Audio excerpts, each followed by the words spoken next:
What is going on, everybody? Welcome back to the show. So, guys, we have a lot of topics we're going to talk about today, including rapid fire news.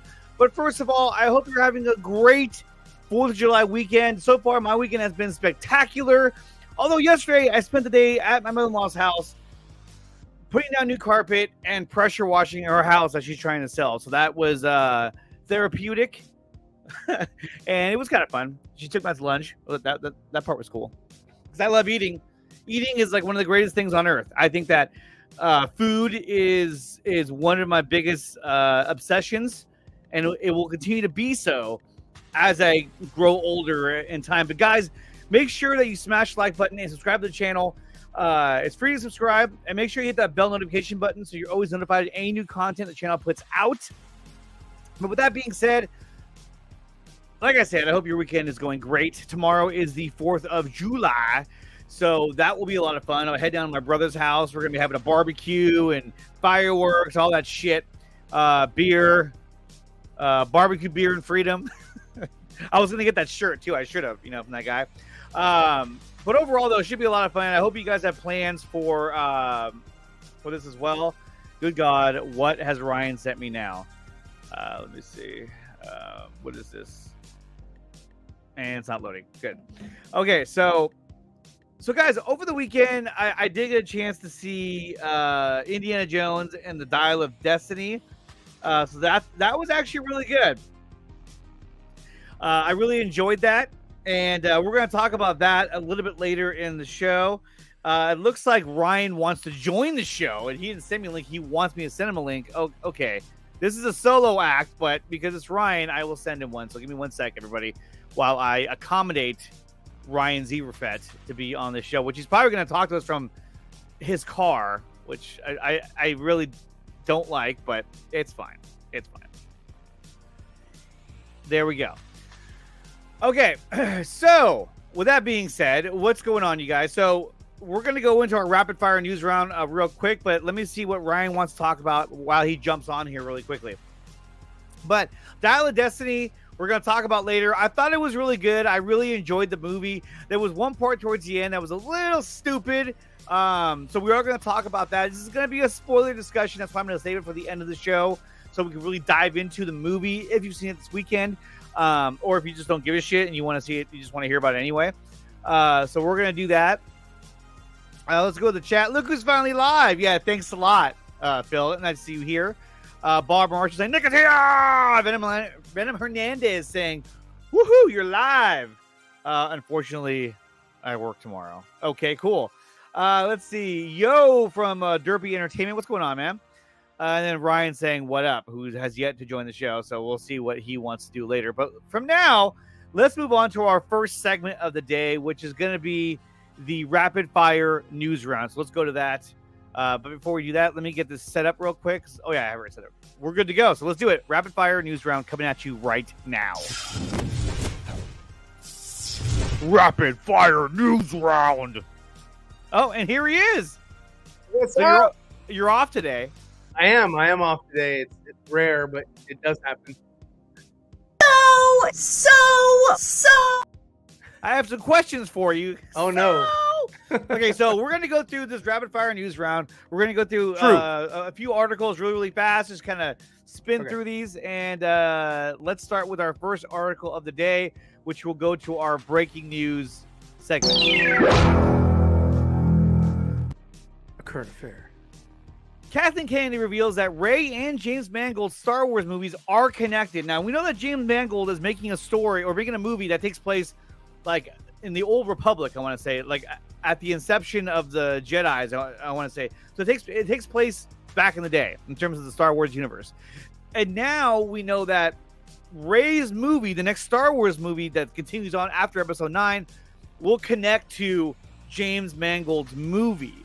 And I'm assuming this is going to happen because, well, she has all the books. She has all the Jedi books. And do you think that they're going to make her the next Luke Skywalker in terms of she will be trying to start her own Jedi Academy? I think she is beyond Luke Skywalker. She's blazing her own trail. She's doing her own thing. So she's going to be like ultimate like Super Saiyan, Jedi that I don't think we'll ever see Rey be defeated by anything or anyone ever. Kalel, no. I hope not, because look, I have nothing against Rey Skywalker. And I agree with Phil in that all Star Wars is somehow connected. Well, obviously, yes, and I would agree as well. Looking forward to hearing your thoughts on Superman castings. Sean Gunn has confirmed that they're working on the score as well. That is true, Bob, and we're going to talk about that a little bit later in the show. Interesting. But when it comes to Star Wars, though, I think that because she has the books, I mean, she's essentially your main character moving forward. She has to be. If you moved away from her, it would be a total waste of the time you spent on the sequel trilogy developing her character. And really, I have nothing against her character. I actually like Daisy Ridley as an actress. I think she did a good job with it. Now, I think that it's a case of this is how they wrote the character, which is, I don't think it's her fault. But, no, it's not her, that's not her fault. Bad writing is not her fault. These actors, they do with what they got. Sometimes they do get bad performances. I mean, I've seen her in other work, and she's a good actress. Yes. I don't give a shit about Rey Skywalker or Rey fucking Palpatine or whatever the hell you want to call her. Rey Palpatine. I just don't care. She just. Oh no, it's Rey Skywalker character, because that's how it ended. You said character development in my eyes went really, because really she was stagnant throughout the whole series as far as like, I mean, the only thing she did was just she got better quickly from being good, from being awesome. Yeah, she excelled super fast. And they kind of describe that in what's that movie called? Oh, I don't know, The Last Jedi, which I cannot stand. Why did you say that name? So in that Last Jedi, she who was it? Snoke said that as you grow in power, she will grow in power as well to balance it out. And I get that, but it was so subtle and such a, you know what I mean? Like they barely emphasized that, which I think if they would have put a little more emphasis on that, it would have made more sense why she is excelling in her abilities faster than even like, yeah, but I mean, it can't be hereditary, like completely hereditary. Like, I get that with Luke, you know, he's also same kind of situation related to Vader. You know, Vader's an anomaly. He was, you know, born of the, you know, midichlorians force, whatever you want to call it. And cool, but you know, like Rey, just she didn't really get the training that Luke got, but also she didn't need the training that Luke got because she was already awesome. Well, and Bob agrees with you. She kicked the trained Jedi's ass with no training. Yeah. Also annoying me failed is how upwards. Kylo struggled against the Knights, and yet she was taking them out with ease. And that's the thing is that, you know, and I think you've said this before, is that she fails upwards as opposed to failing. And that's not good. That's not good character development. The only person, you know, but they focused on that when it came to Finn and the other girl, the Asian girl. What was her name? Rose Tico. They failed miserably. And that, instead of like being something where they failed, but we learned from that, it felt like they failed and it wasted my time. And he makes another good point. He got wounded by, by Finn, and Finn, yes, he's a trained trooper, but this guy's he's got abilities where he can see things before they happen. That's what the whole thing about the Jedi is. And Finn, we find out that he's force sensitive later on because they kind of retcon that and came back to it or whatever. They kind of shoehorn that in. They kind of shoehorn that in. Force sensitive. It was like, force sensitive. Go there? Is that good? Did I say it? Did I make the mark? Yeah, they just kind of shoehorn that in, and I thought that was very not great for his character. It was just sort of like and we'll say that we're never really gonna explore that, so he can say wherever he wants. No, and before I can get to his comment, I was gonna say yes. Yeah, he was shot by Chewie's bowcaster, which does cause numbing. Like it paralyzes the area that it hits you. But the thing is that like that was never explained in the movie. I mean, like we know about that because we're fucking nerds and we follow Star Wars like religiously. But I mean, you saw him like smacking his side, and at first when he was doing that in the movie, I was like, why is he doing that for? And then later on, I was like, oh, that makes more sense. Yes, that's right. It does numb you. It causes a paralyzing of the area. Yeah. Paralysis. Paralysis from the Wookiee. From the Wookiee in the rib cage location. But I would have preferred. Now this is just me. But when Finn fought Kylo Ren, it should have been a quick bam, bam, bam, and it should have been Kylo, yes, wounded, but Kylo as fucking badass as he was when he stopped the laser bolt at the beginning, like holy shit. Yeah, he was never as badass ever again. He was never that badass again, dude. Yeah. That right there, and that was another problem that I thought they had with it is that he removed his helmet too quickly. And so you didn't have that mystery, like who Mysterio. Was it? Mysterio. You didn't have that sort of like intrigue on his head. You didn't have that throughout the rest of the trilogy because it's like what they did, and in your favorite movie, Last Jedi, they destroyed the helmet, and then in your other favorite movie, the Rise of Skywalker. Why did you say that name? They tried to fucking piecemeal it back together. No. To like appease some fans that got upset. Yeah, they were like, "What are you fucking doing? This is helmet. Well, we're gonna put it back. I'm not gonna make a new one." Fuse together. Yeah, now, look, there are some things about the sequel trilogy that I do like. Oh yeah, there's good stuff in it. I thought that Kylo Ren should have made quick work of Finn to show like, oh, okay, you cannot fuck with this guy. And then Rey can just have the same battle she had with him because she's force sensitive. She's she's very powerful. Force sensitive doesn't give you right, a fucking but like I'm sorry, Luke was force sensitive too, and he got his ass handed to him. Yes, one-handed by Darth Vader. And before that, dude, he wasn't even fucking ready to even touch a fucking lightsaber almost on the Millennium Falcon. He's just like.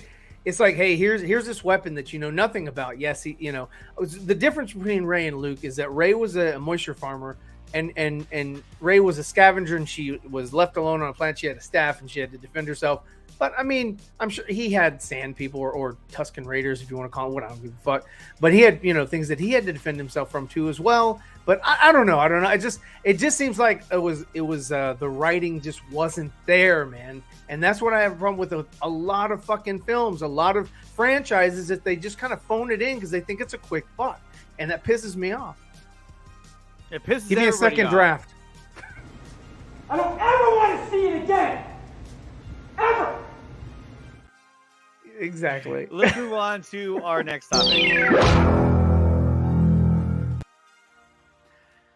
According to Disc Father, who I don't know who the fuck this is, he says Disney isn't happy with Echo, how Echo has turned out, and will likely scrap it for a tax write-off. Oh, is this Batgirl? No, this is Echo. She was in I don't Hawkeye. know. I don't know anything about I this. don't give a shit about this. I was surprised when she got her own series. I was like, wow, we're going to go there. Okay, why not? Is this the prequel to Echo Base? I don't know. I know nothing about Echo, either the character or this is what we need Phil for. Phil! Who's Echo? But according to Casey Walsh, he says not true. The show tested internally and internationally. It wouldn't waste money on reshoots or a tax write-off. Now, he also told me that I'm not trying to bash him. Fucking reshoots too. Yeah, well, but look at Batgirl. I mean, they completely scrapped that project because they just wanted to save the money. Yeah, they said no, we're just gonna save the money because DeLuca and Abney had Keaton in the end of the movie. Mm-hmm. So, but that movie remember was canceled. when we made fun of him for the mural and they replaced it with Keaton? Oh God. Oh, look at this. He goes, this father is the one who made up the post about Cavill being on his podcast claiming. I know. He said he was like, I had on my podcast. He told me he likes the Whedon version. We're like, what podcast, dude? And you go to his account, and he doesn't even have like a YouTube link or a podcast link. This guy's full of shit. So if you see that shit out there, don't believe it because he's probably full of shit. So with that being said, we're going to move on. And that's the thing. You got to be careful who you listen to out there because a lot of these guys are just full of shit. And they just want your money and they want your clicks and views for clout. So, yeah. What's this? What's happening? I just got a Amazon Prime package. What did you order? Good, solid. Okay, alrighty. I ordered another controller. Oh, so yeah. Okay, well that's cool. That's awesome. For when we game. Did you tell them about when we game? Does anybody know that we game? And guys, speaking of which, last week I didn't do the show because, well, things came up in life. In fact, The reason why I couldn't do the show last week was because, oh, look at the controller. That's cool. So you got 4 of them. Okay. All right. But yeah, no, last week, guys, like I said, I apologize for not doing the show. I was, I had to take my son to swim class. And he had a lot of fun. I mean, you can see it from here. Oh, he did it! So he had a great time, but that was why I couldn't be here last week. So I just want to put that out there. So full transparency. Well, let's move on to our next topic in the rapid fire news round. Anthony Mackie says that the actors' strike would be a shit show, but expects the studios to make a fair deal. He says they're going to have to unless they get a bunch of fucking YouTubers to make Avengers 5, which I'm sorry, but hey, we're ready. We're ready. It'd be fire. Yeah, it'd be fire. I mean, dude, I'm sorry, but like YouTubers, after Disney releases some bullshit, YouTubers always come up with like, oh, look, you should have done this. And it's fucking 10 times better. It's like they should have just brought YouTubers in and been like, hey, this is what we're going to do. Do you have any thoughts on that? And then they're like, oh, shit. I didn't even think about that. Yeah. Actually have people come in with an opinion instead of having people come in that just like, oh, yeah, I like it. Okay, I'm going to eat my popcorn in the back. That fills in the check marks. Look what happened to the cook. Look what happened to the cook. And there is Anthony Mackie, who is the new Captain America. The new Captain America. This is Anthony, our good friend Anthony's favorite actor. He loves him. He will be very stoked about seeing this new movie. In fact, when he heard this with the idea of YouTubers, this is his reaction. Oh my god! Wow! Oh my god! Bob says, "Oh no, that's the wrong one." Bob says so many YouTube accounts talk about these fake posts like they're real too. They don't bother to research the information to see if it's real, and that's the thing. And that's why I brought it up, because he's full of shit. Yeah. And even Casey Walsh, who has been wrong from time to time, I'll give him that. Even he says he's full of shit. He's earned that. He's earned that. But the thing is that like people run with these things and they make shows about them and all that, is because people are starved to talk about shit like this, even if it's fake. Even if it's fake, or even if it's just. But it's the just problem that we find, the problem that I have contention with, is people that know something's fake or are aware that something's fake, but they want to pass it off as true. Yeah, exactly. And that's the part that really upsets me. I mean, look, our friend Josh over at Den of Nerds, you know, hey, he's doing a great job. He's got a huge crowd. That's awesome. But even today, his thumbnail said, "Is this enough?" Yeah, it's about Captain Katie getting fired. And like, I could have done the same thing, and maybe I would have generated a bigger audience. But that's just not who I am. I'm like, nah. I mean, we're gonna talk about the new Superman. I know Ryan's dying to talk about it. He's a Jewish Superman. I'm stoked. We're taking over. We've been taking over. But we'll talk about it later. Let's move on to our next topic. This is kind of weird. So check this out. I've seen these. These are good. So look at this shit. Can I make it full screen? There we go. Okay, so there's some weird noises. I want to mute these people. Look at that! It's a fucking tiger. So they paint their bodies, and then they kind of like come together like Voltron, and they form a fucking tiger. Which, look at this. Look how she does the head. Look at that. That's pretty crazy, right? That's impressive. They do this a lot. A lot of, and it's really cool. It's really cool stuff. Very, very imaginative. They do it a lot.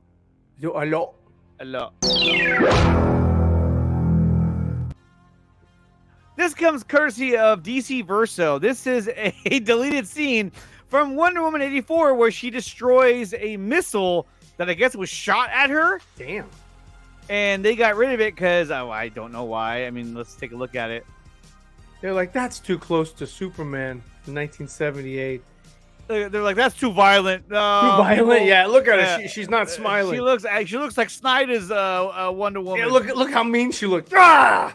Ah! The question is, who shot the missile at her? Lex Luthor. And then what's funny is that if you listen to the music, I don't know if this is the actual music that was supposed to be in the scene. Oh wait, I think turn your music off. Well, I know. I'm gonna turn it on in a second.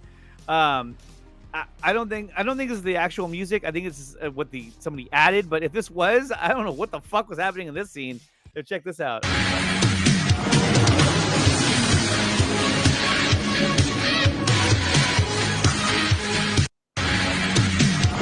So I don't know what the fuck was happening weird. There. Yeah, I think somebody added that. I think that can't be Hans Zimmer. Hans Zimmer was like, I'm going to put in the 80s rock music. It'll fit the time period. Were there missiles in the 80s? Ryan shot the missile. He was trying to end Wonder Woman 84. He was I was like, let's not put this in theaters. Fire! Fire everything! Take her down! But what do you think about that scene from Wonder Woman 84? Should they have kept that in there? I mean, it was out of context. I mean, it's a cool shot. It's way better than the kids rolling. God! Yeah. It's way better than a lot of things. You're talking about. Hold on, I'm gonna have an echo here. Oh, not to mention the echo shell. You mean this one? Yeah, that compared to the missile. The missile's fire. Or even this one. That whole sequence should have been removed. And she fought for it. Oh, yeah. Patty Jenkins. She was like, no, you got to have it. I know it looks stupid now because it's not finished yet. No, it looks stupid it's not regardless. Finished yet. Does he look like a bitch? Dude, it's a terrible sequence. That Yeah. whole mall scene is fucking terrible. It's just so bad. It's 1980s television show, but it would be different. It would be differently received if that's what the show was. If it was like a not Disney Plus. I'm sorry. If it was like an HBO Max show back then, and it was a series of her, then I think it would have worked better than what you saw on the big screen. I think it would have been more well received. More well received, and even the scene in general, it was a cool looking scene. But what the fuck was happening? They would have had to have shown an aircraft carrier or a battleship. Like, we got something in the air, fire! You know what I mean? You can't just all of a sudden her be flying, and all of a sudden here comes She a missile. flies It's like, now? "Ah!" And, they fly now. I I'm mean, sorry, but they've been fucking flying since before you were born, motherfucker. They've been flying since the prequel trilogy. no, only did they fly. They only flew in the sequel trilogy. So I'm sorry, my bad. All right, My bad. let's move on. So this is a tweet that I put out yesterday, and and trying to get more traction. And well, dude, it got a lot of crazy responses. So I said, after all the DCEU and Marvel movies that have been released over the years, no conversation has lasted longer than the conversations about Zack Snyder's trilogy. That's because your cult is so vocal. Well, let's see what everyone had to say about that. I was just like, I wonder what they're gonna say. Okay, so 13.6K views. Hey, thanks a lot. Master of None says, conversations, sure, but productive conversations, think about it. And so I said, conversations, nonetheless. Prime agreed. He said, there it is. This guy says, yes, it's true. Well, it's over now. The Flash box office killed any hope of bringing anything back. That is not true. That's a bunch of horseshit. And just to think of people's mentality being such. Okay. Good job. Yeah. Good on ya. Good on ya. Snyder Queen says it's the best. Alita Battle Angels right behind it. And none will. Tired of it. So this went on and on and on. I was like, Jesus Christ. I feel free to let it go at any time. Like, dude, get out of here. Haters. Anyway, so it just went on and on. My Roosevelt. Oh God. My notifications kept going off all day about this damn thing. This and then my Superman post on Instagram. Everybody went ape shit about. Oh really? I saw it. I only saw like a couple likes. You want me to pull it up right now? I'll pull it up right now. No. That was at its inception. But Ryan, why do you think that the conversation about Zack's trilogy is still a stronger conversation than really any of the DCEU or any of the Marvel movies that have been released to this day? Okay, well, because Zack's movies had a bit more. It treated the characters a little bit more. I want to say with respect. They weren't just. It wasn't just your average CBM movie, right? Mm-hmm. Much like Nolan's trilogy with Batman, he treated Batman's character with respect, and that's why people flocked to it. Now, I think the reason why it's still in the conversation is because it deals with, your main cast, your main characters, and people that you're supposed to, give a shit about, which is Batman and Superman. The two number one comic book movie characters out ever, right? And Marvel has done great things. Marvel was not as popular in pop culture as DC was up until they started making a lot of Marvel movies, and it really started catching on to general audiences. Now it's a staple and it's a thing, and anybody and everybody can tell you almost anything about a Marvel character now because they've been exposed to it on the big screen for so long. I forget how many years, but ever since I want to say Incredible Hulk started that out. Or hell, even Spider-Man, but with what's his name? I was gonna say Peter Parker, but I meant Tobey Maguire. But yeah, I mean, I think that the reason why his movies are, just the top of what people, or still a water cooler conversation piece, is because they're shot beautifully.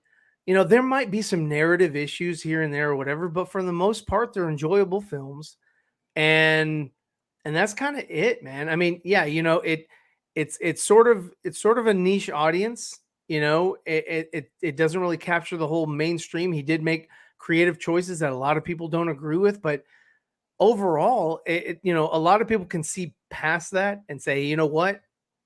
I'm enjoying what I'm seeing. I'm enjoying the visuals, which is what Zack Snyder really strives at or really excels at is visuals, and just like this shot here, I mean, this is a beautiful shot.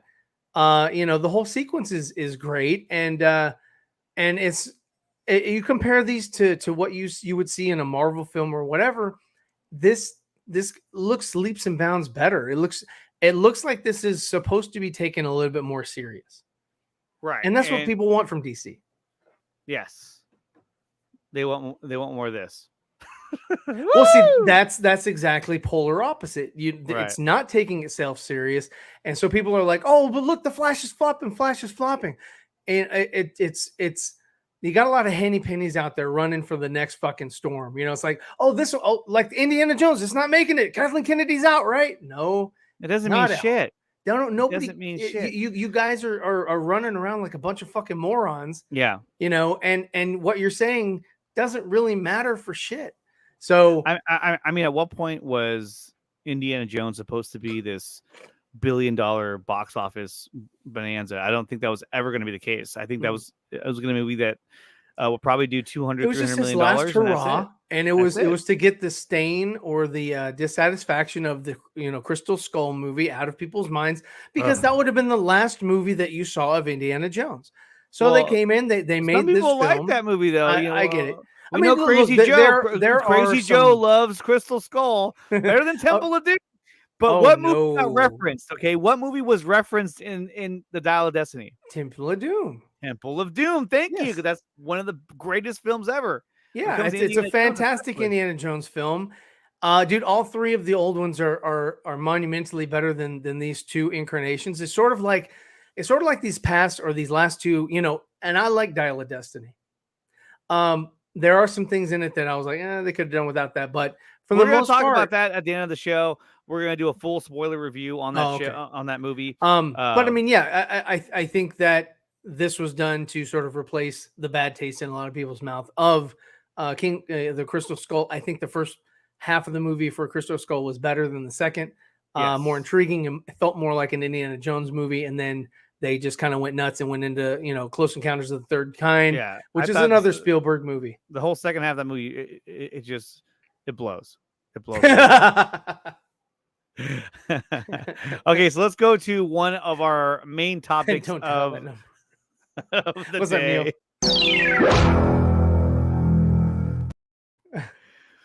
Ezra Miller finally speaks out on the targeted allegations against them. So here it is right here. I don't know if you can read that or not, but I will read it for you because it's probably a lot smaller on your super wide screen.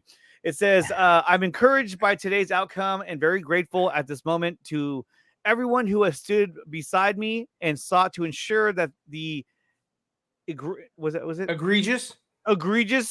misuse of the protective order system was halted. Protective orders are meant to provide safety for individual families and children who are in danger. They are not meant to be used as weapons by those seeking attention or fleeting tabloid fame or some sort of personal vengeance. I am vengeance. When there are people in true and dire need of these services. I've been unjustly and directly targeted by an individual who the facts have shown has a history of such manipulative and destructive actions.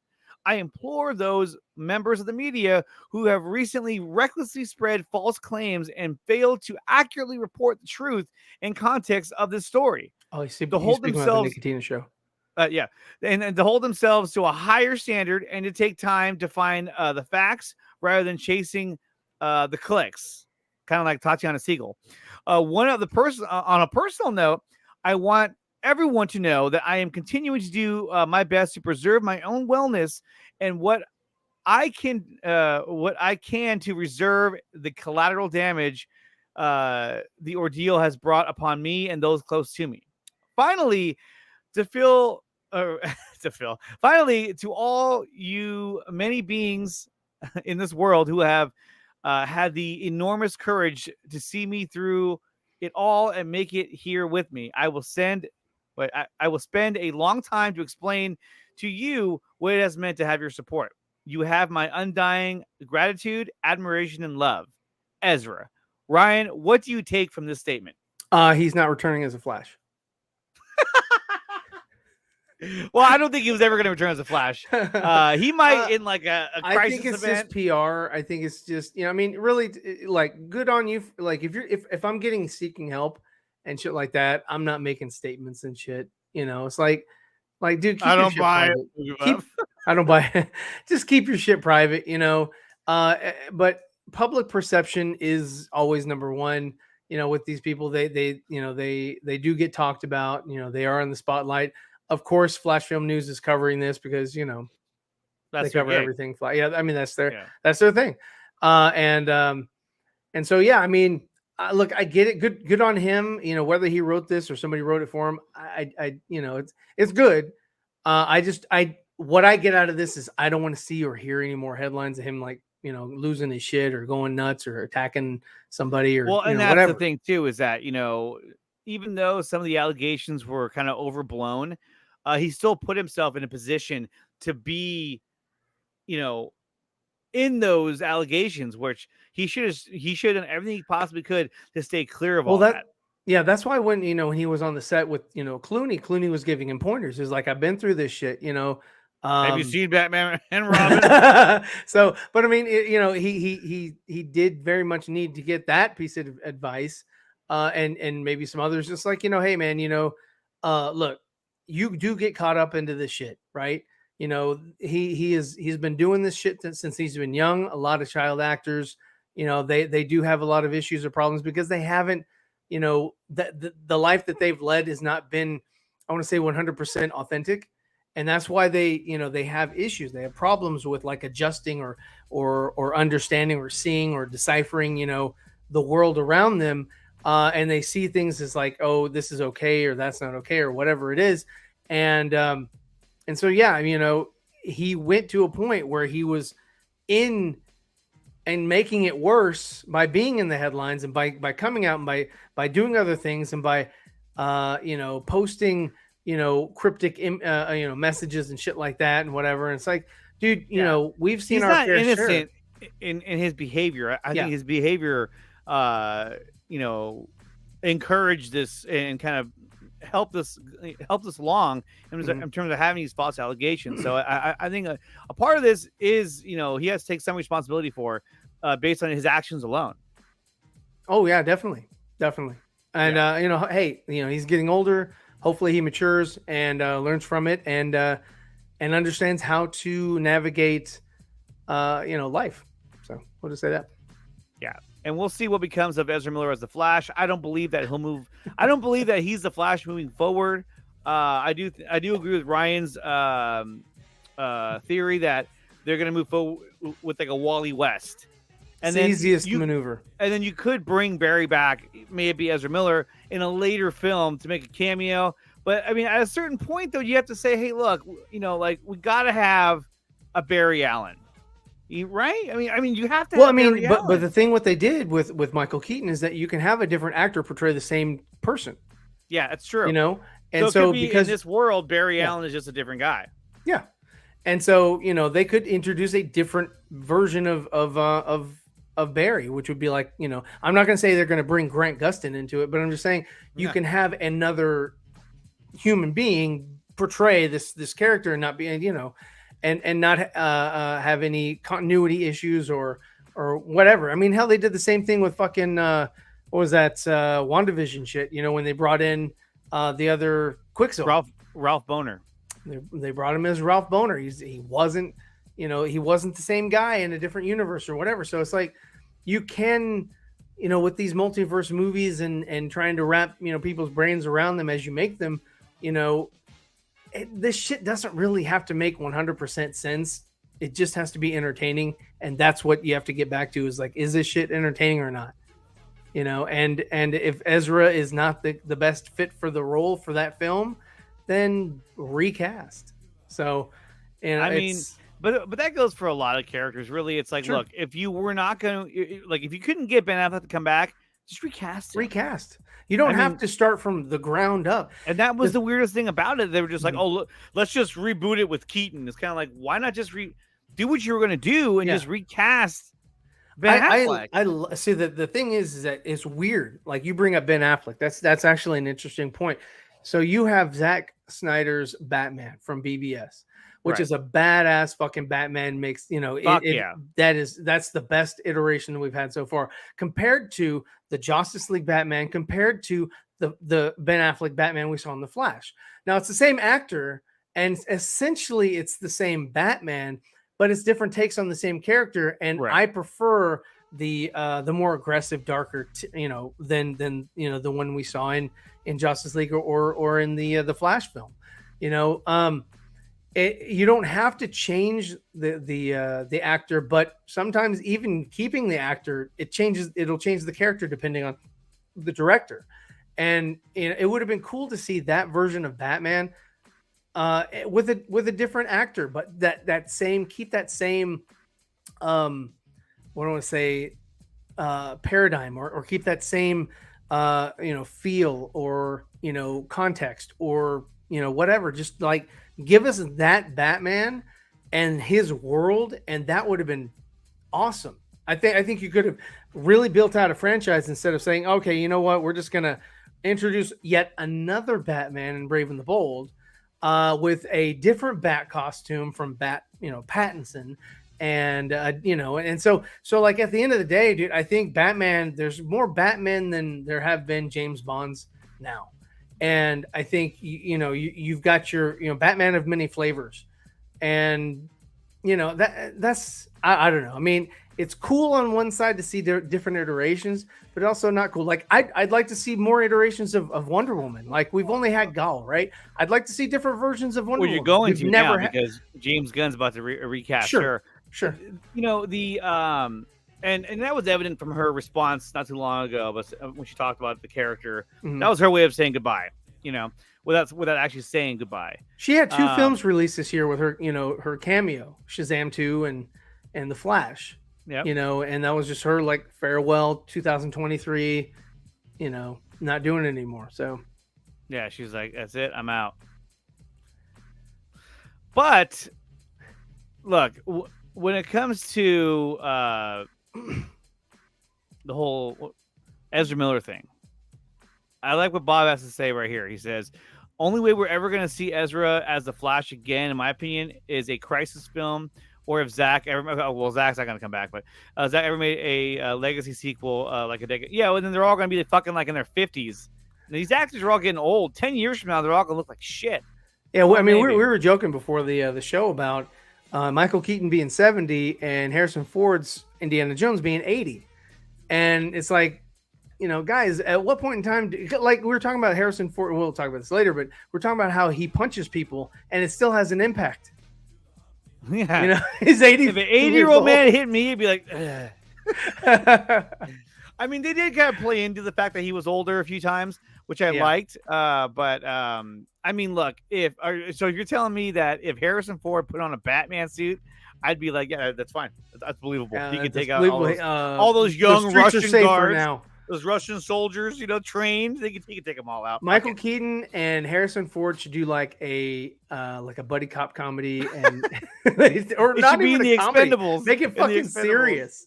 Make it serious, and like they just kick ass. Gunn really needs a clean slate. No one should care. No one should be carrying over, and not even Viola Davis or John Cena. The thing is that you're trying to go against James Gunn's ego, and with keeping his shit, he's stroking it. He used Viola Davis. He used John Cena. Yeah, David Ayer used Viola Davis as well. She's fire casting. I think she's a great. Well, I'm okay. Minus the Suicide Squad, I thought, David Ayer's release, even the theatrical release, I thought Viola Davis was a good Waller. I thought she was great. They kind of, with the what was it, golf club or whatever, kind of fucked that over with her. She's not as tough as she could have been or used to be or whatever.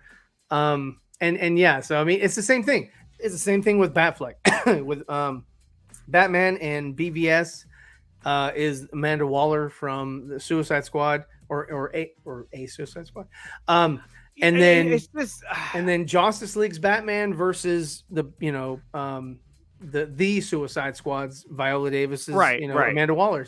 It's different directors with different interpretations of the same character, and Right. sometimes it's not as good as the original Inception. But here's the thing, though, is that when you look at what he's doing with Peacemaker and Waller and, you know, that shit, if I just gave you that portion of his universe, right, my first assumption would be is that, oh, he's continuing on with the characters that are already developed. That makes sense. But he's not, because he's making a new Superman.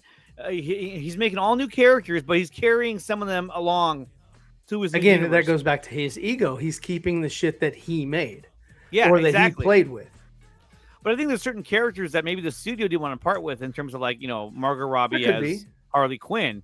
Other than that, I don't see anybody else that's, you know. I don't think Margot Robbie's going to come back as Harley Quinn in another I think she is. iteration. Absolutely. Look, if the Barbie thing like takes a dumpster dive, then yes.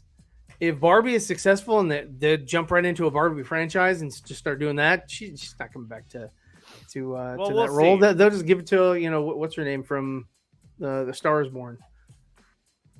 Lady Gaga. Yeah, Lady Gaga. They already did. She's gonna be that in Joker. But anyway, let's move on to the next topic, because it revolves around James Gunn and DC Studios.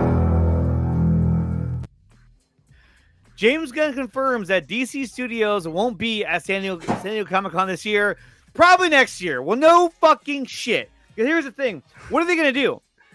They've already announced the damn castings. Are they going to talk about Blue Beetle and Aquaman that we've... It's like...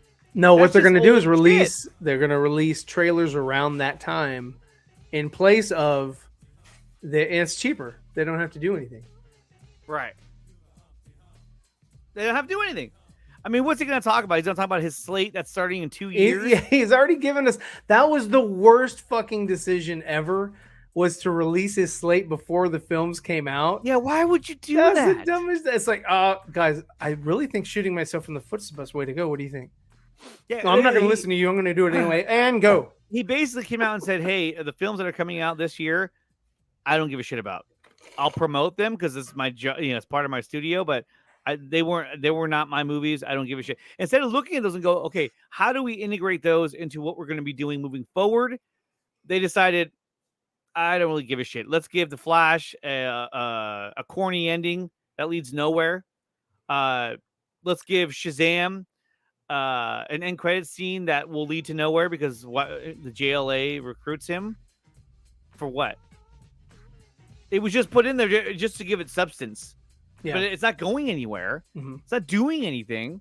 I mean, you could argue that, hey, if Jennifer Holland and the other guy who plays Economos, if they're at the end, then maybe Shazam is moving forward in James Gunn's universe. I don't know.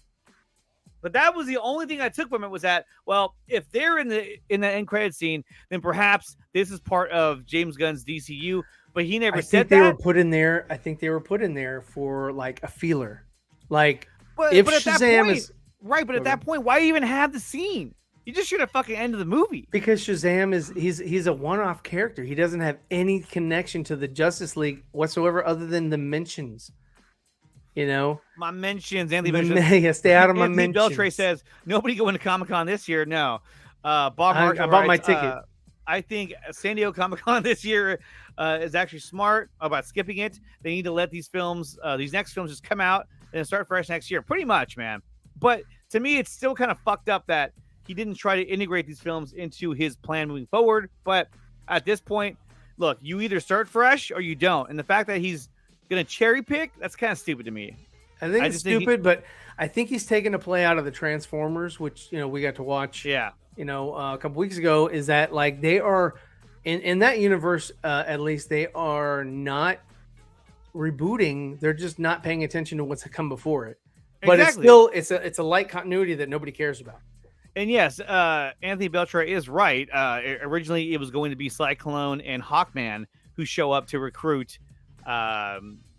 Billy Batson to the JSA, Shazam, and then at the 11th hour they were pulled out, apparently because The Rock didn't want them in there because they were, or some shit like that, and so they end up going with the other two. And at that point, though, I just would have said, don't even have the fucking scene. Just end the fucking movie. Yeah.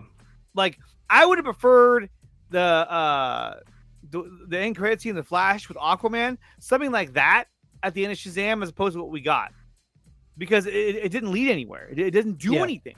Yeah. Like, he's going to join the JSA. When are we going to see that? Oh, we're not. Okay, well, cool. Again, it's poor planning, right? I mean, it's just poor planning. The Humpty Dance is your chance to do the Humpty Dance. Yeah, that's it. And guys, make sure you smash the like button. And guys, my channel has been remonetized, so in order to help support the channel, either become a Patreon or become a member of the channel. That feature has been turned back on because of Wonder Woman 84. That totally rocked the channel, but we're all good. Gunn saying Blue Beetle is the first character is just PR, in my opinion, as soon as it bombs. Yeah, exactly.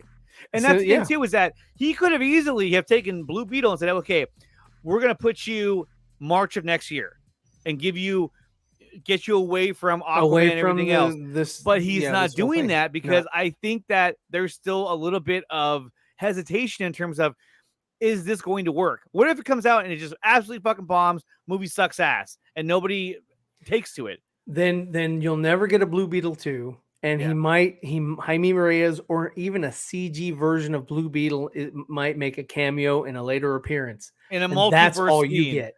Running around. Yeah, exactly. And that's all you get is like, oh no, there he is.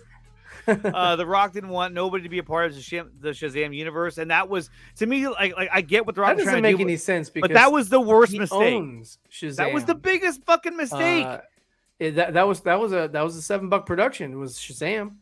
But that was the biggest mistake, was that if he would have integrated himself into Shazam's universe, it would have been harder to break away from that. Instead, like we said before, I was telling Ryan just the other day, I was like, the fact that he wanted to take on Superman, that's like if The Rock said, hey, I'm going to make a Magneto movie. Like, oh, are you going to fight against the X-Men? No, I'm going to fight against Iron Man. Like, yeah. What? What the fuck are you talking about? I'm bringing back Robert Downey Jr. Like, oh, okay, cool, I guess. Like, yeah, that's not really your enemy, though. Like, I mean, you fought him before, but like, you should be going against the X-Men. That's your main enemy. I wonder how people would react to that. Like, you used to have like Magneto, come in or whatever, and let's just say it was what's his name from 300. I forget his name. Oh, Michael Fassbender. Fassbender. Let's just say he was Magneto, and then you bring in, Robert Downey Jr.'s Iron Man. It's like, I'm here to stop you. Like, what the fuck?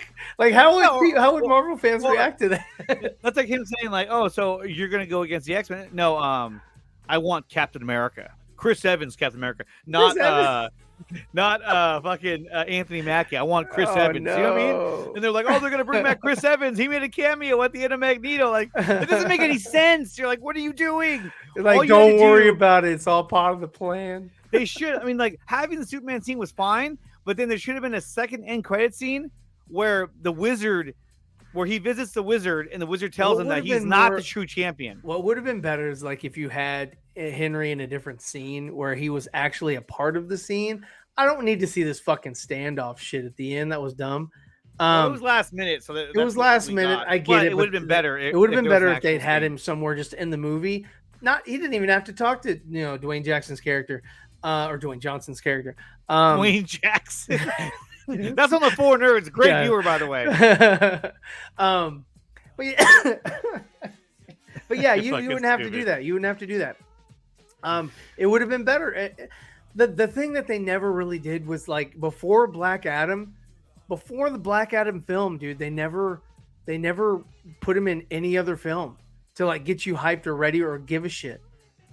Yes, if Black Adam's not like he was in Shazam, but it was a hologram. Who gives a fuck? And they barely even showed him. They were just barely showed him. At the time, he wasn't it's almost like, hey, look, he was attached to that movie for how long, and you still couldn't put him in Shazam? It was 11 years. And then after 11 years, he just gets fired. James Gunn's like, yeah, I'm not going to use your character. Okay, that's fine. Yeah, okay. I guess I don't have a choice these days. Well, I guess I'll go back to the Fast and Furious. I think if The Rock could do all over again, he would have started with Superman versus Black Adam movie. Yeah, but I mean, I don't think people would have connected with it. To be honest, it should have been the Suicide Squad Part 2, the Gavin O'Connor storyline, where the Suicide Squad was being sent in to Kondak to find the tomb of Black Adam, and that's how you introduce Black Adam, is because they're the ones who free him in a battle with probably Inner Gang. Yeah, I mean, it makes more sense. And then that's where he's in, freed. And then you have your Shazam 2, and at the end, I always thought it'd be better if Superman shows up at the end of Shazam 2 and tells him, Black Adam's hunting for you. I need your help to stop him. That leads to Shazam and Superman versus Black Adam. And that should have been your big team-up movie that's a non-Justice League movie. Yeah. I mean, we can go on for days about what we could have done. And that's what's funny is that, fans come up with shit ton better stuff than any of these quote-unquote creatives. They really do. We could dance circles around a lot of the stupid things that come out of Hollywood because it's just dumb. It's just it's very lazy, lackadaisical. They don't care. This here's Freetown. Yeah, that too. It's like something simple like that. That's just like, really? Like, who said that? And did they get slapped? Because I would have backhanded them. Well, backhand, front hand. So again, James Gunn says that they are already developing a score for Superman Legacy. It will be a unique path. No, and that's the thing. That is Christopher Reeve's Superman. What do you call it? Theme. And I guess Brandon Routh, because he played the same character. But that is that iteration's theme. And obviously Henry Cavill had his own theme, depending on who you ask. But yes, I think that the new Superman should have his own theme that is unique to his iteration of the character. Do you agree with that or not?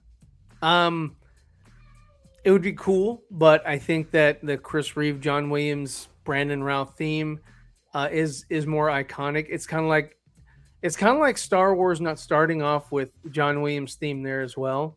And it even for the fucking sequel trilogy, dude.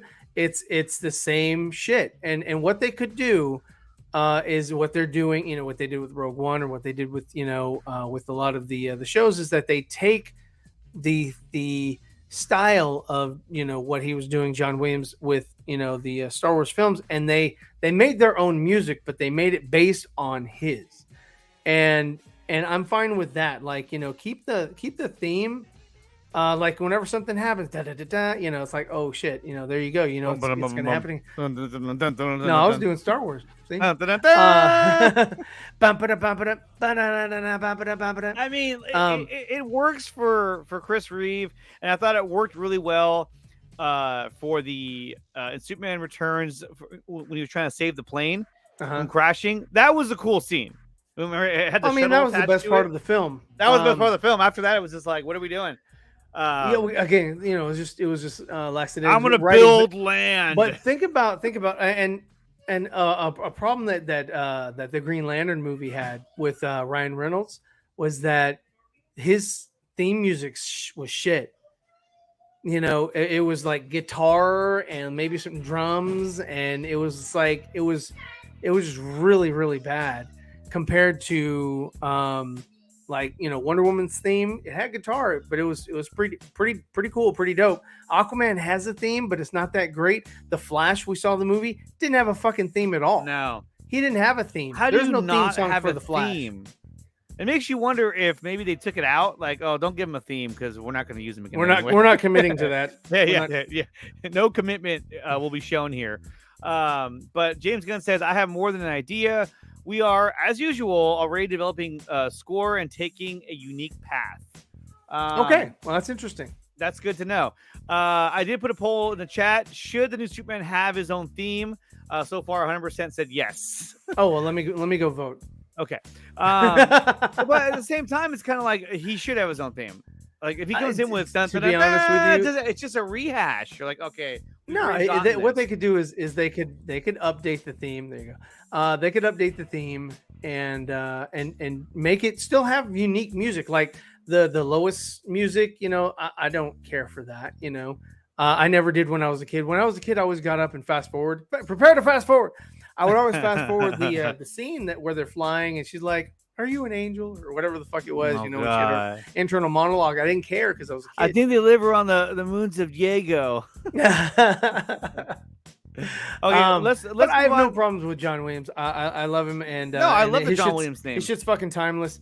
So I mean, if they make a new theme, cool. If they revamp his theme, like that was one thing with Superman Returns, is that they did not revamp. They just used a different orchestra, and they pieced together some other music, or whatever, that didn't kind of blend well, in my opinion. But if they were to go back and update the theme, just sort of like, reorchestrate it with a different conductor, a different composer, I think it could still work. And I mean, dude, I'm sorry, but like, John Williams themes are iconic, and Superman is just on the same damn level as Star Wars, Jurassic Park, and all the other fucking Spielberg movies he did, Indiana Jones, all that.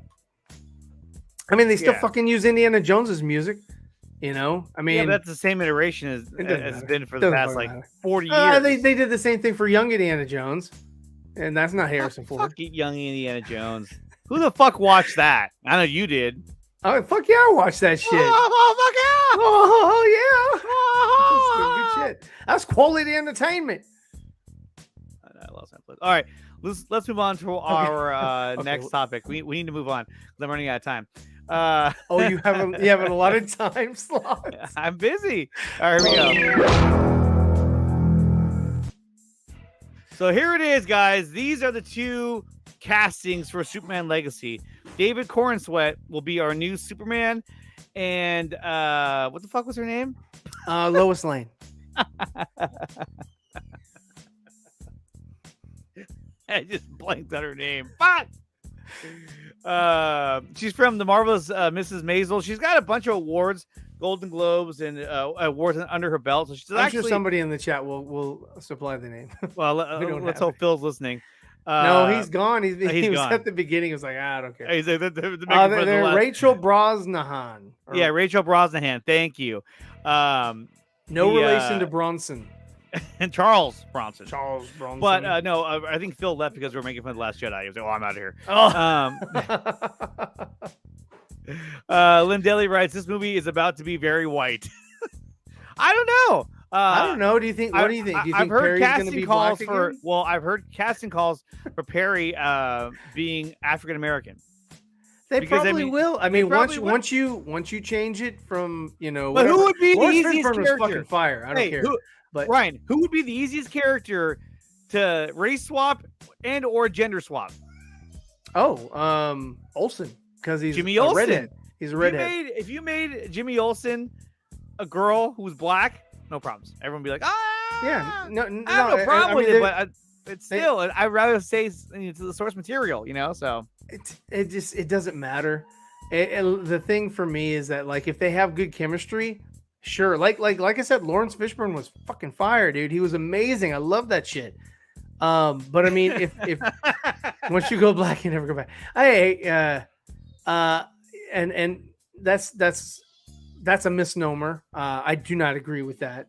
No, I don't care, dude. And the people the reason why they won't do it is because if they did, people would start screaming whitewashing, because that's the easiest thing to scream. There we go. And Stop it goes, erasing redheads. Redheads are out, dude. If you're a redhead, dude, your days are numbered. My wife's Hollywood a redhead. Does not like redheads. They don't. Hollywood doesn't like redheads. They change them no matter. They're the easiest ones. They're like, oh, we redheads. They're really rare. So who's to say? Goodbye. Okay, and let's think about that too. I mean, how many redheads have been changed out, either race swapped or gender swapped, within comic book movies? I mean, you have what's her, Barbara Gordon, Barbara Gordon, redhead, Wally West, Jimmy Olsen. Who else was redhead? It just happens everywhere. I mean, we'll go with Little Mermaid. Because it's The not Little really Mermaid? comic, but it is cartoon. There you go. Let's see. It's just the another easiest redhead. thing. Whenever there's a redhead, they're like, There's swap them out. I know. I'm missing. There's more. I know there's more. Yes, there's Batwoman. That was a little different though, because Ruby Rose, when she left that role. Oh shit! You're talking about the TV show. Yeah. Okay. Yeah. No. I mean, still same. I know it's a different character. As but, much as I'm not the biggest fan of Gunn's films, he always nails the casting. I think he'll put together a good cast. Who would you want as a Perry White? Who do you think would be a good candidate for Perry? Oh, you know who would be? Carrot Top. He got changed. No, you know who would be the Malcolm in the Middle dad. Everybody wants him to be Lex Luthor. I think he'd be an amazing fucking Perry White. He would be. I was just thinking too, because Ben Everett's over at Real Anarchy. Bryan Cranston for Bryan Perry Cranston. White. That's who I think would be fucking dope. No, but Ben Everett's over at Real Anarchy. He put a poll out there asking who should be Jor-El. And he did one for Perry White too. I was gonna be like, I hope you're not in charge of casting, because these are horrible selections. You know who would be a great Perry White that makes kind of sense just because of the way he looks? Henry Cavill. He would be like, I see the resemblance. I see the resemblance. Bob Odenkirk, possibly. Michael Rooker. Michael Rooker was already in his Suicide Squad movie, so he's been used. Aaron Paul as Jimmy. Get the fuck out. Bryan Cranston, yes, dude. I think that was my Aaron best Paul take so and far. Bryan Cranston together in Superman Legacy. That would be fucking fire, dude. But as for these two here, I mean, look, she's a good actress. I've seen her in a few different things already because my wife watches the show that she's a part of. I haven't seen much of David Cornsweet, but don't know any of either of them. But when you look at the two of them, I think they both have the look. Do they have the acting chops? Well, they do. Well, she does. I know for a fact she does. But she looks like Lois Lane. You know what I mean? She has the dark hair. To me, she really encapsulates that look. And I think that David Cornsweet, I mean, let's be honest, he looks a lot like Henry Cavill. And so, but some would say, like, hey, look, he cast a guy who looks just like Henry Cavill. Why not keep Henry Cavill? I think the idea is that he was cast. He was cast because he looks like Superman. And Henry Cavill looks like Superman. Yeah. It's easier for kids. It's easier for kids to say, oh yeah, no, that's Superman. It looks like she's a great actress, he says. Thank you, okay, Robert. I'll take your word for it. What about the rumor of Brendan Fraser as Jonathan Kent? I don't buy that. There's a rumor. I saw somebody posted that. I didn't know that was I heard about that. I don't think that's true, but we'll see what happens with that. But no, I mean, for a Perry White, gosh, I don't even know. I know Ben Everett is trying to push what's his name, Ewan McGregor as Jor-El. I thought you were gonna say a Nicholas Hoult. Nicholas Hoult. He's pushing Nicholas Hoult like there's no he's Nicholas Hoult. And before Nicholas Hoult, he'd be perfect. And I'm not trying to rip off Ben at all, but before that, a little bit just for fun. Come on. And before that, who was he pushing really hard for Superman? He was pushing Wolfgang Novogratz. All of his AI images, Wolfgang Novogratz. Until then I started saying, dude, have you heard the guy talk? He doesn't even sound like Superman. He's like, hey, how's it going? He's got a very high-pitched voice. And then he didn't even get... Look, Wolfgang Novogratz wasn't even invited. You know what? To read as Superman. I would like to see Ben's whole cast for Superman Legacy. He needs to put something together. I want to see the whole cast, even if they're not going to be the part. I just want to see who. Just do a full cast list of who you would want. He had he was like, who should be Jor-El? And out of the choices, it was Tom Cruise was in there. I was like, what? Or he did one for what was it? For Jor-El, and who was in there? Steve Carell was one of the choices. Oh my god. But it's all good. No, I'm good friends with Ben. How dare you? How dare you make fun of him like that on the air? Idris Elba as Perry. Let's fucking go. Nicholas Hoult has bad luck getting superhero stuff. Yeah, he's right there with what's his face, the guy who tried out for Spider-Man and Batman. What's his name? Ooh, Peter Parker. No, the actor who auditioned for all those roles. He was in the the Hunger Games guy. No, the guy who was in, oh my god, his sister played Rachel in Rachel Dark Knight. Dawes. Oh, you're talking about Jake Gyllenhaal. Jake fucking Gyllenhaal. That's who. Gerard he played Butler Mysterio. He's done. Might be a nice Jor-El, but he's too much like that'd be. I don't know. Maybe Jor. He's not a I'd good be actor. fine. I'd be fine with him as Jor-El. I don't have a problem. Let's put this out. I'm gonna put that out. I don't give a shit. And then just throw this out there. Red trunks make no difference to the character, really. Yeah. I don't care if he has trunks or not. You know, doesn't I matter. didn't like the ones that they did for Brandon Routh because they look just like speedos. But I wouldn't even care if they had like some red down below or whatever. I hate to break it to you, trucks. Ryan, but this is not a hot take because this has been talked about quite a bit. I've already talked about it. Nope. Yeah, I just came up with the idea. Okay. I've seen There it. it is. You just came with it right now. It's breaking news. Okay, so those are your castings. I think they're really good castings. And he's got to bulk up because he's a little skinny. He needs some muscle. She might be able to beat him up right now. So he's got to bolster up because I want to see him be able to take on anybody, kind of like this guy right here. Come after me! I'm a man! I'm 40! He's not 40. He's a lot younger than that. So there we go. Okay, so let's move on to our next topic, which is There you go. Indiana Jones and the Dial of Destiny. Okay, so this was the cinema score for Dial of Destiny. It was a B+. And I agree with that. I would give it a B+. I wouldn't give it an A, but a B+. It was a fun movie. I love how Antonio Banderas is on the cover, even though he dies. Even though he has a small role. And then he dies. You're like, I love okay. Oh, are we doing spoilers? Yeah, I did. I said earlier in the show, Okay, but good. we're going to do All a spoiler review. I don't give a fuck. Okay. If you haven't watched it yet, get your ass in the theater and go watch it then. I did like seeing Antonio in it. I thought it was pretty cool. Him getting shot in the knee. I was like, okay. And then he just died. I was like, oh, fuck. Okay. Yeah, it was that's weird. pretty It was cool. like, oh, okay, well, there he goes. I guess that was a like- bit short-lived. It doesn't matter. He has 8 more lives left. Puss and boots. Bulls and boots. So cinema score was a B+, which I agree with. Let's take a look at Rotten Tomatoes, which it's sitting at a 68 tomato meter, which sounds about right. Audience scores at 68 is a failing grade. Why is it red? Shouldn't it be orange? Because unless it's like a captivating movie, they always give it like 60s to 70s, you know. But then the audience is like, we love it, 88, 88 miles per hour. The general consensus is this isn't as thrilling as earlier adventures, but the nostalgic rush of seeing Harrison Ford back in action helps Indiana Jones and the Dial of Destiny. Yeah, it plays on nostalgia. I get it.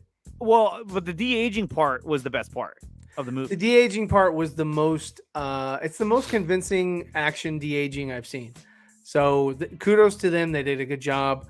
After that, that fateful scene, it just kind of he was just kind of like trying to figure shit out. I was like, okay, and he kept getting abducted, and I was like, how's he gonna get out of this one? He's fucking old. Oh, that's how he gets out. Because he's old. He kept getting abducted. He couldn't get They kept getting him. He looks so fucking old in this movie. I was like, dude, how is this guy moving? Yeah, And the way he was running and like turning the corners, I was like, oh. And then like, there was a shot where his goddaughter and him were running away from the camera. Yeah, and they're going down the stairs. Looked treacherous. Well, like they were running away from the camera, and I was watching him. I was like, "That's not Harrison Ford. That's just somebody else in the scene." Like, go, and he's running in stride. I was like, "Yeah." The next time you see him running, he's like, Yeah. He's like, "Oh God, this could be it. This could be the last one." I want to blow out my knee. And then Sala, God bless him, but I mean, oh my God, he is so super old. I was like, oh my God, is somebody behind him holding him up? I know, he looks so fucking old. Like he's not even a big guy anymore. He's like my son was like, where's Short Round? Is he gonna make an appearance? I know, might as well, right? I'll put a poll out there. Did you like Indiana Jones 5? Yeah, I liked it. I thought it was better than the previous incarnation. The Crystal Skull was an garbage okay movie. I would give it. I give it like maybe a C-. I did not like Crystal Skull. I thought it was very corny. Had a very shitty storyline. The storyline wasn't great. Now for this one, I didn't like that they went back to the Nazis. I'm like, oh, okay, we're going back to the Nazis. So Nazi, got it. And I get that. I mean, the Russians were in Crystal Skull, which was like almost the same thing. It was the same thing, but different country. I get it, whatever. But I was like, okay, at least it's not Nazi everywhere. Yeah, it's always the Nazis. It's always the Nazis. So, but I liked the premise that, you know, Mads Mikkelsen's character wasn't a Nazi anymore. Now he was just out for himself. But one thing, okay, there are aspects of this movie that I really, really enjoyed. And one of them was the fact that, yes, after World War II, a lot of those Nazi scientists became top scientists for the U.S. America. Military. Yeah, and so I liked how they incorporated that, you know, and that kind of gave him his leverage with the militaries, because they were like, hey, unless you do what I say, I'm not gonna build you shit. So that kind of gave him a little bit of power because he had leverage. Yeah, and so I really enjoyed that. I enjoyed the flashback scene a lot. That was really cool. When they took off from the boat and the dude just shot once, I was like, dude, why wouldn't the guy just unload the clip? Like, I mean, they have no cover. They're just standing there like, oh, he fired once and was like, oh, they got away. They got away. I was like, dude, I would have unloaded the whole clip, because one of them's going to hit that fuselage or one of them's going to hit them, and that'll be it. And then not only that, but Indiana Jones got shot in the fucking arm. He did. He got shot right here. Bam. Yeah. And he was, let's go. You know what I mean? In a parachute? Yeah, right. He would have been dead. Yeah. By the time he fell out of that plane, it would have been a corpse just floating. Well, it's the same thing of him jumping out of the plane in a yellow raft.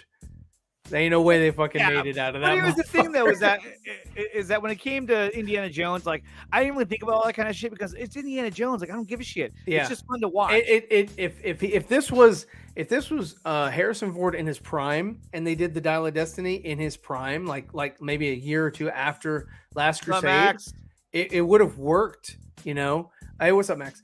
It would have worked with like, okay, I believe that he's running down the stairs at that speed. You know, I believe that he's, you know, parachuting with a bullet wound or whatever. I believe all that, right? Because that's you know, prime, you know, Indiana Jones. But for him to do all that shit and be as old as he is, it's like, okay, I've really gotta kind of gauge what I'm allowing. Exactly. An update for Indiana Jones and Dial of Destiny came slightly above estimates, grossing $60.4 million in its 3-day weekend at the U.S. box office. That's better than The Flash. It's better than The Flash. The Flash was the biggest bomb for DC. So 130.6 million global opening for the Dial of Destiny, and from here on out, it's only downhill. The Flash was also at 130.1 million, so it was right on par with The Flash. So they can't really compare the Crystal Skull to this one. Number one, it's you got two things going against it, right? That was over 10 years ago. Crystal Skull, not just that, but Crystal Skull was the first theatrical release since The Last Crusade. So it would be on par with Star Wars Episode 7, where everybody went to the theater and were like ready to go, versus going and watching Solo, which they were like, oh, there's Star Wars fatigue. And so this is going to underperform a little bit because of Crystal Skull left bad taste in a lot of people's mouths. So it's not going to make as much money or whatever. But I think that if Crystal Skull didn't exist, if the Crystal didn't exist, if that movie did not exist and they just brought this back, like, holy shit, I think it would make a lot more money. Oh yeah, just based on nostalgia. It's a much better movie. It's a much better. movie. It is. It's better pieced together. It's a better story.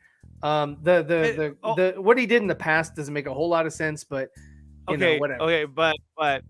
And this is spoilers. We're openly talking about Indiana Jones. So if you haven't seen it yet, you know, just bear with us here because there's no reason to talk about this movie without spoilers. Otherwise, just let us know in a super chat that you haven't seen it.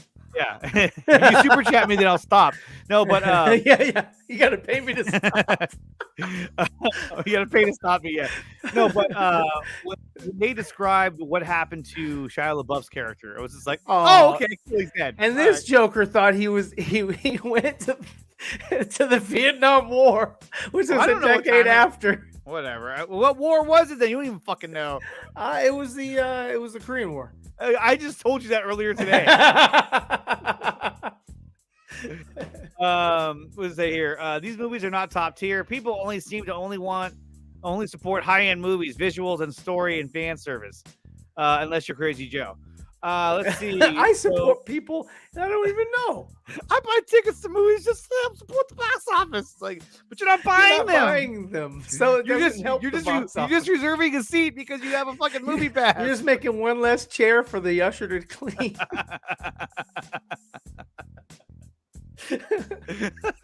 Okay, so He's like,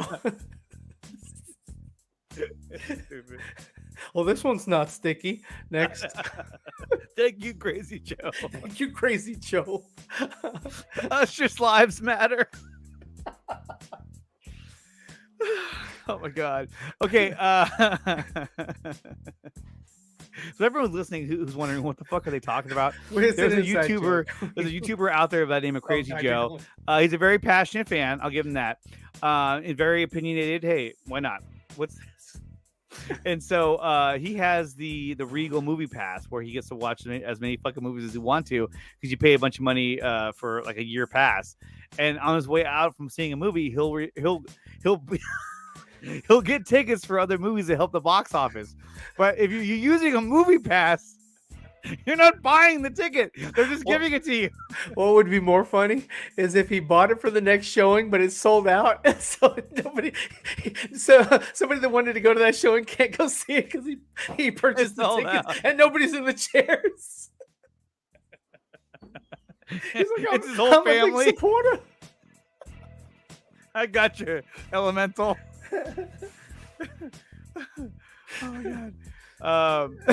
So that's what we're talking about. So if anybody wondering at home, like, what are these guys even talking about? We're talking about Crazy Joe. Hey, he's a very passionate movie fan, has a lot of knowledge on movies, so go check him out. But that's what we're talking about. Anyway, so Indiana Jones. Okay, look, onward. Let's go. I didn't like how they shoehoorned the death of his son, which was kind of like, what? Yeah. They didn't even need to address it. And then the fact that they went back in time and they're shooting at the soldiers. I'm like, why are you shooting at them? What if one of those soldiers ends up being like a leader or a president, you know, like ancestor, or they're the great grandfather of somebody, you know, and somebody that's somebody.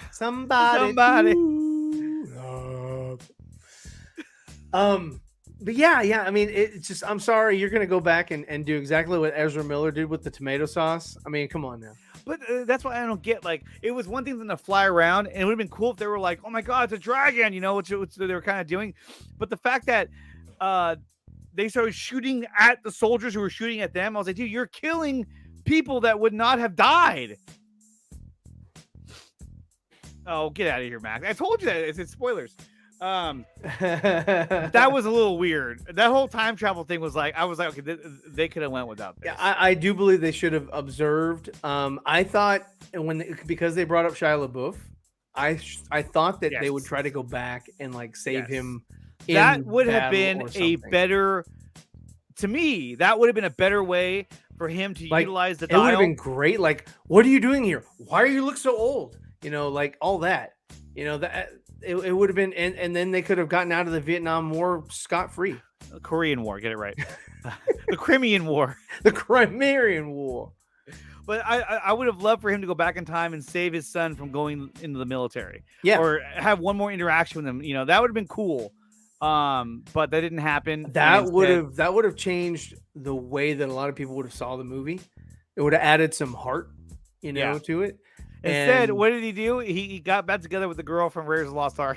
I was like, oh, she's back. He did. What, she in Crystal like, Skull Miriam, as well? She's upset with me since the Crystal Skull.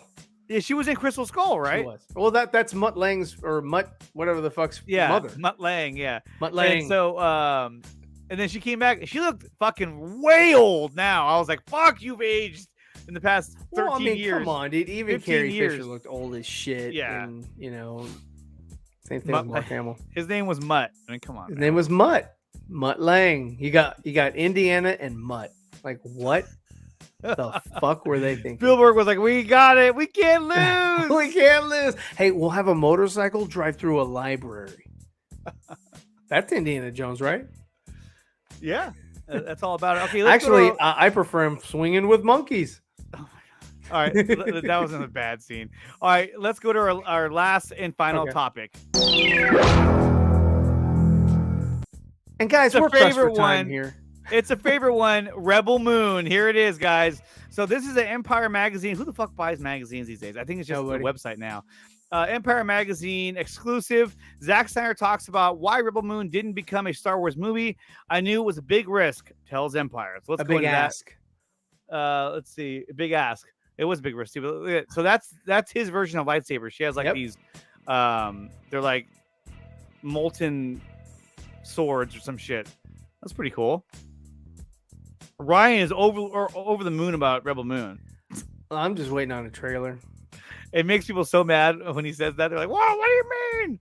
So right here it says, a long time ago, Zack Snyder might have joined the galaxy far, far away as the director embarked on his journey through DC. Oh shit! I know. I'm like, where did everybody go?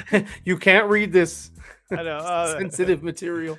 Let's see. Oh, so he says here. He says the director, there were many reasons why Rebel Moon never panned out as part of the cinema's most famous space opera.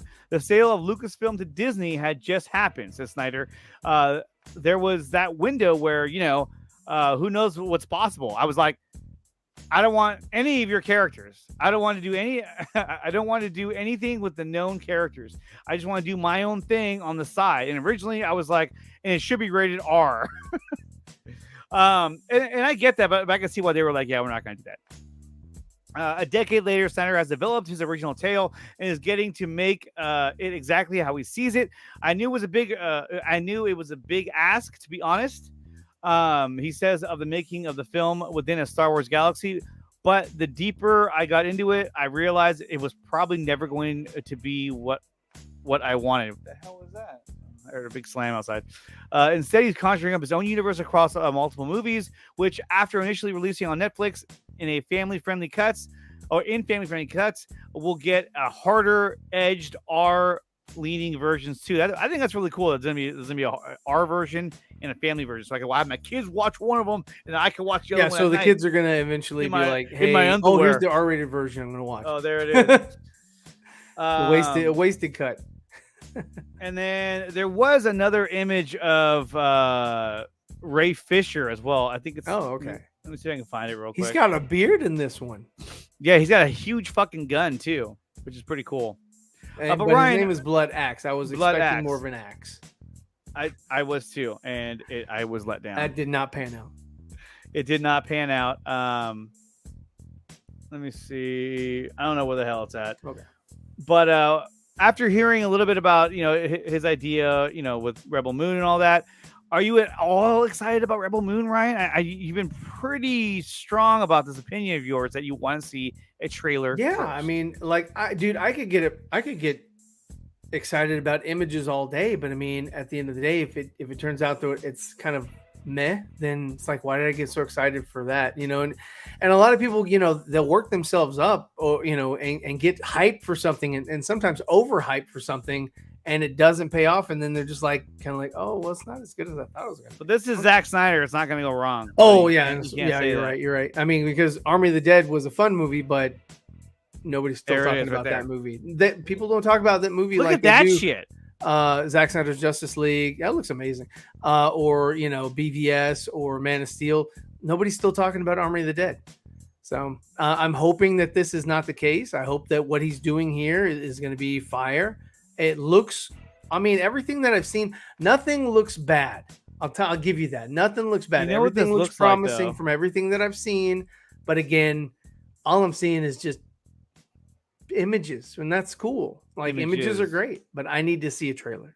This looks like the pulse rifle from Aliens. Yeah, it has the meter, it has this part right here, it has the grenade launcher, the machine gun.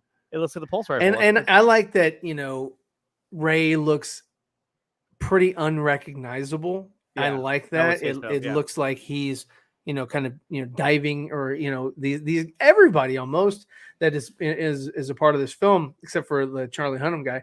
they don't really look like themselves, as far as, they've got Images. images.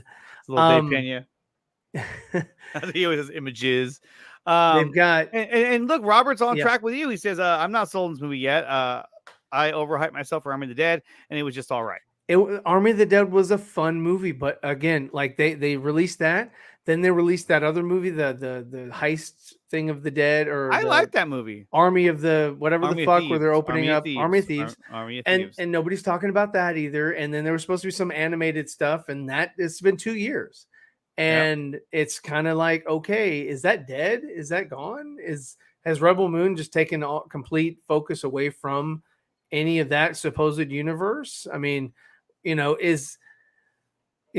are we doing here for that universe? What happened to the thing that that the animator, the Twilight of the Gods? Where's that? That's still happening. They were It might still be happening, but I mean, I haven't seen anything of it. So it's just like, okay, cool. If it does happen, great. Is that going to be another Batman animated show that we've never seen? That all we have is one fucking image of? Like, how excited are you for that? How excited are you for the Batman animated show that they had one fucking image that has Matt Reeves and J.J. Abrams? I'm very excited for it, because that means that Kevin WB is selling or licensing out characters, which could lead to the Snyderverse going. Come on, don't bullshit me. Bullshit. Bullshit. Bullshit. Bullshit. Bullshit. The point that I'm making is that, without a trailer, I'm not excited for the Batman show, because I don't know what the fuck to expect. But look at that. That looks badass. It does look badass, but again, it's an image. And I'm like, okay, cool. That looks pretty. I mean, that's exactly what I said at the beginning of the show, that Zack Snyder knows how to make shit look nice. It look amazing. But it could be that everything else doesn't really add up to it, or people's expectations go above and beyond, and it's just kind of okay. It could be as cool as the Fifth Element. Fifth Element wasn't bad, but it wasn't fucking Star Wars. Yeah, it was cool though. I liked it. It was cool. Fifth Element. Yeah, it was cool. Yeah. Well, guys, that's gonna do it for the show today. That's all the time we have for today's show. I want to thank Ryan Zeverfed for coming out today and joining me on the show. I want to thank everyone else in the chat as well. If you haven't done so yet, smash the like button. Become a member of the channel to help support the channel, or join the Patreon as well. What is it? Smash the like button, hit the bell notification button, subscribe to Zeverfed. Subscribe to Zeverfed, as he's putting up a lot of drawing streams that he's been doing on his big montage piece of all the Superman versus all the Batman. So definitely check that out over on Zeverfed on YouTube, or you can follow him on Zeverfed on Twitter as well. You can follow me on Twitter at Nicotina_show. Same thing for Instagram, Vero, and of course, subscribe to this channel on YouTube. So guys, thank you for everyone who came out here. We'll be back live again next week at 10:30 a.m. Pacific time for another episode of the Nicotina Show. And you can find both of us later this week on the Four Nerds, which is 7:30 p.m. Eastern time on the Four Nerds Network on YouTube. So with that being said, thank you, Ryan, again for coming out. I appreciate the invitation. Thank you very much. No, there wasn't an invitation. So it's such an honor for me to be here. You forced your way in. Hello, no. I was like, I'm available. But guys, like I said, make sure you smash the like button and become a member of the channel. Help support the channel, and we'll see you guys next time. Peace.